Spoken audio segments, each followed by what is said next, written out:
కానీ ఆ నందిని ధేనువు గురువు గారి కేసు చూసి, ఏమయ్యా నన్ను వీళ్ళు ఇలా తీసుకుపోతుంటే అలా వదిలేస్తావేమిటి, ఇంతేనా నా గతి అంటే, మరి నన్ను ఏం చేయమంటావా, వాడికి ఖండబలం ఉంది కదా, దాంతో వాడు ఇష్టం వచ్చినట్టు ప్రవర్తిస్తున్నాడు, మరి నేను నిన్ను రక్షించేటటువంటి ఖండబలం నాకు లేదమ్మా, ఓకే అయితే నా పని ఏదో నన్ను చేసుకోమంటావా అని అడిగిందండి ఆవు. ఎస్, నిన్ను నువ్వు రక్షించుకోగలిగితే రక్షించుకో అన్నాడు ఆయన. అనడం ఏమిటి, వెంటనే ఒక్కసారి ఆ ఆవు గట్టిగా అని కుమ్మిందండి. ఆ కుమ్మేటప్పటికీ దాని ముక్కుల్లోంచి కొన్ని వందల మంది పుట్టారు, చెవుల్లోంచి కొంతమంది పుట్టారు, రోమ కూపాల్లోంచి కొన్ని వందల మంది పుట్టారు. మ్లేచ్చులు యవనులు అంటారే, వీళ్ళంతా ఆ వేళ దాని శరీరంలోంచి వచ్చిన వాళ్ళు. నల్లవాళ్ళు అంటుంటారు చూడండి, అలాంటి వాళ్ళంతా ఆ శరీరంలోంచి వచ్చారండి.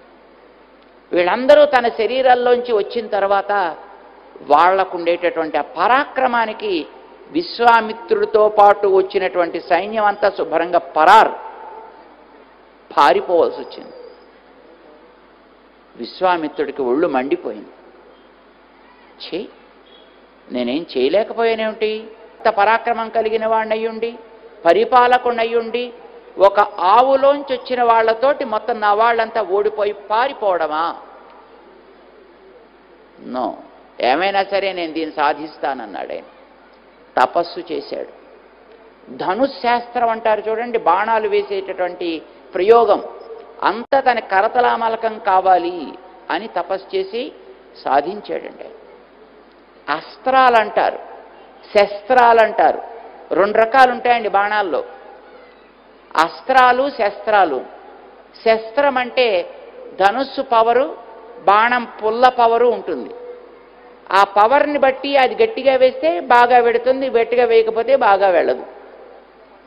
వస్తువులో ఉండే శక్తిని బట్టి పనిచేసేది శస్త్రం అంటారు. ఒక కత్తి ఉందనుకోండి, కత్తి శక్తి ఎంత ఉంటుందో అంతవరకు అది పనిచేస్తుంది. ఆ కత్తి గట్టిది కాదనుకోండి, వంగిపోతుంది లేదా విరిగిపోతుంది. వస్తువులో ఉండేటటువంటి శక్తి ప్రధానమైతే దాని పేరు శస్త్రం అంటారు.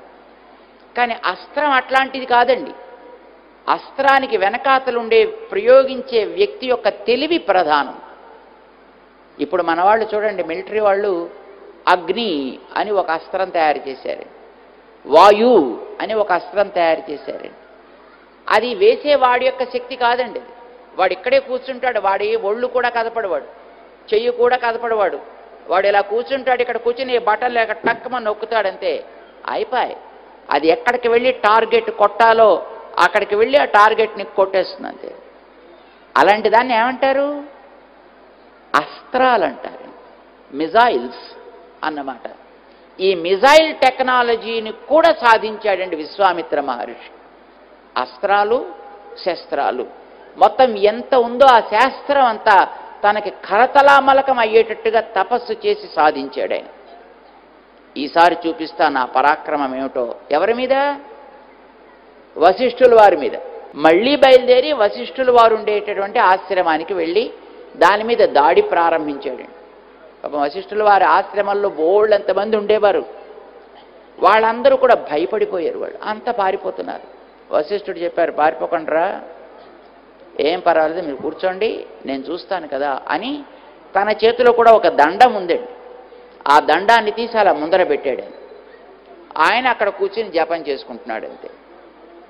విశ్వామిత్రుడు వచ్చాడు, శస్త్రాలు వేశాడు, అస్త్రాలు వేశాడు. ఎన్ని అస్త్రాలు వేస్తే ఆ వచ్చిన అస్త్రానల్లా ఆ ముందర పెట్టిన దండం స్వాహా మింగేస్తూ ఉండేది. చివరికి బ్రహ్మాస్త్రం కూడా వేసాడండి. అస్త్రాలన్నింట్లోకి కూడా చాలా పవర్ఫుల్ అయిన అస్త్రానికి పేరు బ్రహ్మాస్త్రం అని అంటారండి. ఆ బ్రహ్మాస్త్రాన్ని కూడా వేశాడండి. చివరికి అది కూడా వచ్చి ఈయన ముందర పెట్టినటువంటి ఆ దండం శుభ్రంగా తినేసింది. ఒక్కటి కూడా ఆయన గారి వెనకాతల కూర్చొని ఆయన మీద కూడా వెళ్ళలే.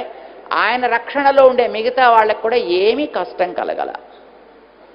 దాంతో విశ్వామిత్రుడికి పాపం సిగ్గు వేసేసింది.